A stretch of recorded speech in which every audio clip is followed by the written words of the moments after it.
All right, everybody. So we're going to be in the book of Malachi tonight, chapter 2, verse 17. We're going to just kind of focus on one verse in Malachi, but we're going to jump to two different places in the Bible just to kind of talk about that verse. Because it's a big topic, particularly through the entirety of Scripture.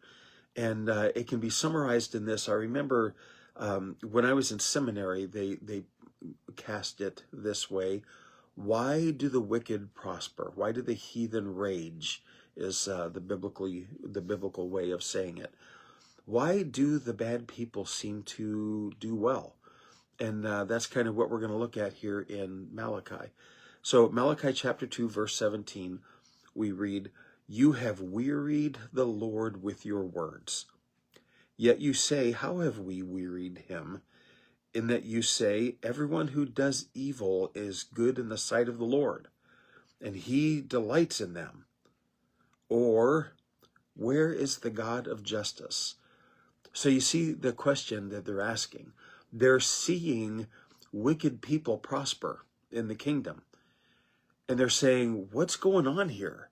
Why is that guy over there so well off when he's a jerk? He's a pagan. He's not nice to people. He doesn't do his prayers. He doesn't have a relationship with God. He's doing well, and I'm not. Isn't this the question we hear in our society today? I mean, how come I'm not excelling? How come I'm not prospering, but the people around me are? And they're not good people. But I go to church. I pray. I give my money to the church. I follow the rules. I'm a good citizen. I'm a good Christian brother or sister. Why am I not doing well, but other people are who have none of that going for them? So we're going to take a look at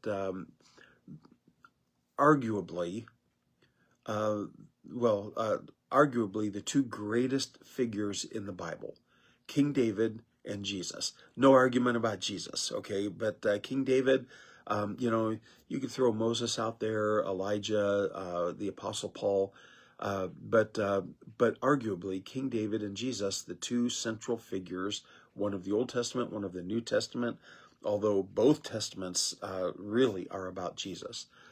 But we're going to see how they cast this question. So if we go to Psalms chapter 73, let's turn there. And I'm going to read probably this whole, maybe not the whole psalm to you, but I want you to get a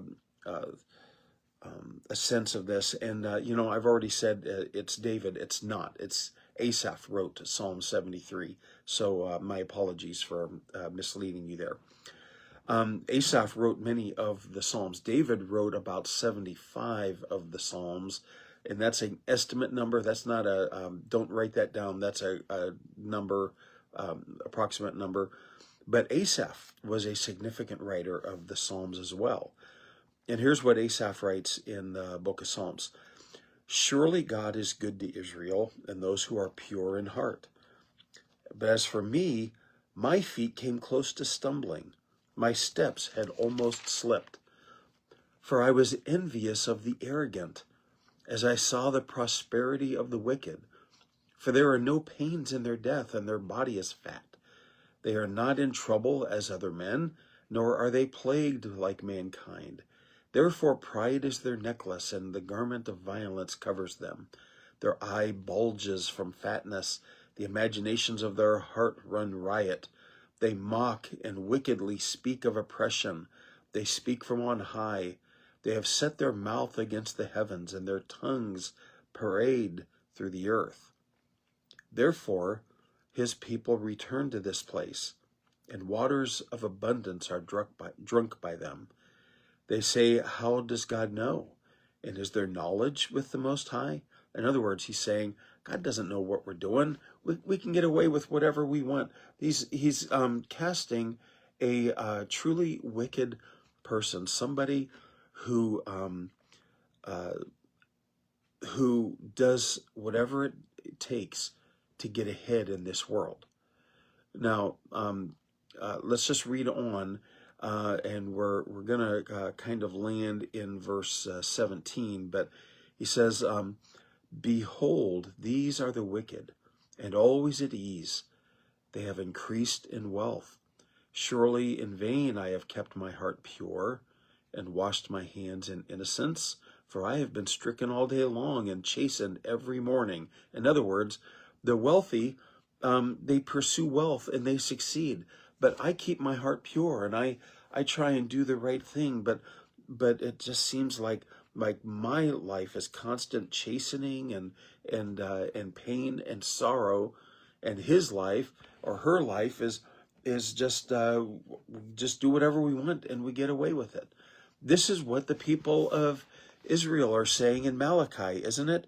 Where is the God of justice? He delights in those who do evil, is what they're saying. He's blessing those who do bad things. That's the way the people of Israel are casting this. Now, go back to Asaph in Psalms chapter 73. Listen to what he says.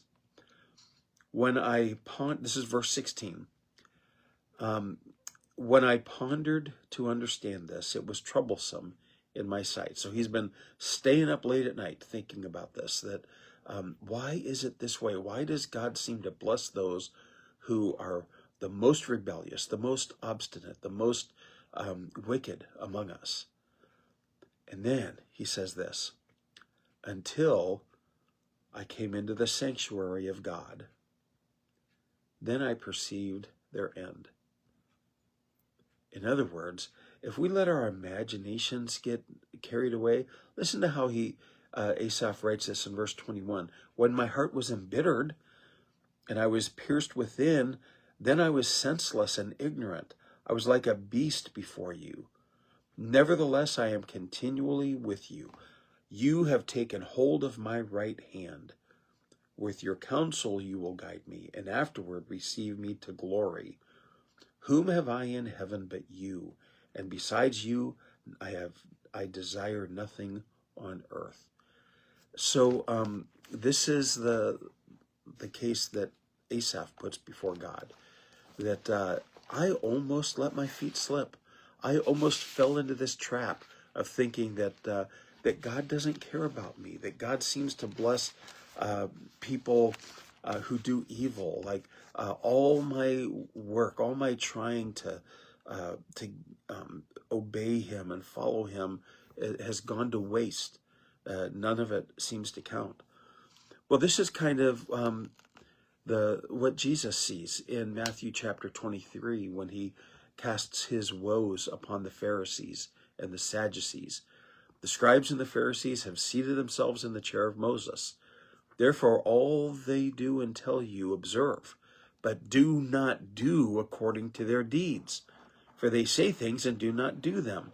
They tie up heavy burdens and lay them on men's shoulders, but they themselves are unwilling to move them with as much as a finger. They do all their deeds to be noticed by men. For they broaden their phylacteries and lengthen the tassels of their garments. They love the place of honor at the banquets and the chief seats in the synagogues, and respectful greetings in the marketplaces, and being called rabbi by men. The Pharisees and the scribes were doing the same thing. They were prospering. They were excelling. They were honored by the people. They held the power. They had great glory. They expensive clothing. They were wealthy. And the people looked at them and with awe, going, man, those people are really important. But Jesus and Asaph and Malachi are all going to say the same thing. That's emptiness. Let them have the wealth. Let them have the power. Let them have all the stuff that this world has to offer, because that's just a distraction. That's just going to tear you down. I'm building a relationship with you. That's the important thing. Where your heart is, there is your treasure also. Don't pursue the stuff of the world. They have the stuff of the world. They have all the reward they are ever going to get. All that stuff is keeping them from making the next step of having a relationship with me.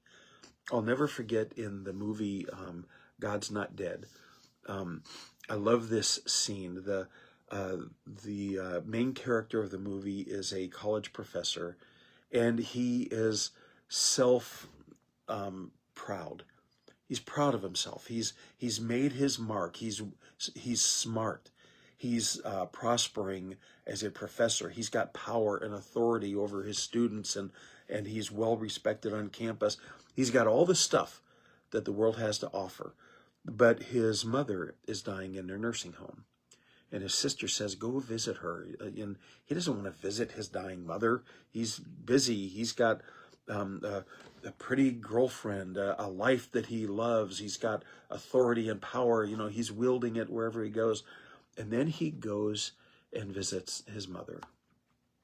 And she has dementia. She can't, she doesn't know who she is.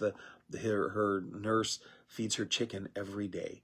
And the professor says, why do you just give her chicken every day?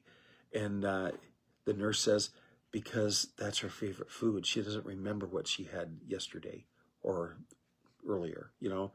And he's sitting there with his mother, and he says, you know, this is why I don't believe in God, because I have all the stuff I want. And I'm a terrible person. But you are the nicest person I know, and you don't even know your own name. And then in this moment of clarity, that the mother turns and looks at him, and she says, sometimes the devil gives you all the stuff you want to keep you from realizing what you really need. And I'll never forget that.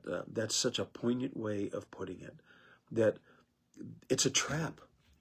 All the stuff of the world is a trap, because your trust is in your house. It's in your bank account. It's in your what you've got up here. It's in the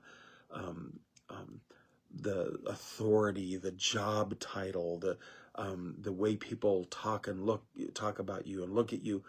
Those are trappings. You trust in those, and you don't realize how much you need God. And the people of Israel in the book of Malachi, they're caught up in that. It's like, oh, those people have all the good stuff, but we're the ones obeying the law. We're the ones following you, and you're not giving us anything. You're calling evil people good, and there's no justice in this world. And I guess the message is, yeah, there is no justice in this world. The justice for us is after this world. We're pursuing something far greater than that. Why do you want the stuff of a temporary life here on this earth that's just a fragment of the vastness of eternity? In fact, that's not even mathematically possible. You can't have a fragment of eternity. Eternity is forever. We're chasing the forever relationship with God, not the stuff of this world. And this is what Malachi is saying, or the problem that he's presenting, the dispute that the people have with God. And next time we come, we're going to take a look here at Malachi chapter 3. That'll be next week. Tomorrow night is an open mic night. And so that's it for tonight. God bless each and every one of you, and we will see you next time here on Digging Deeper Daily. God bless.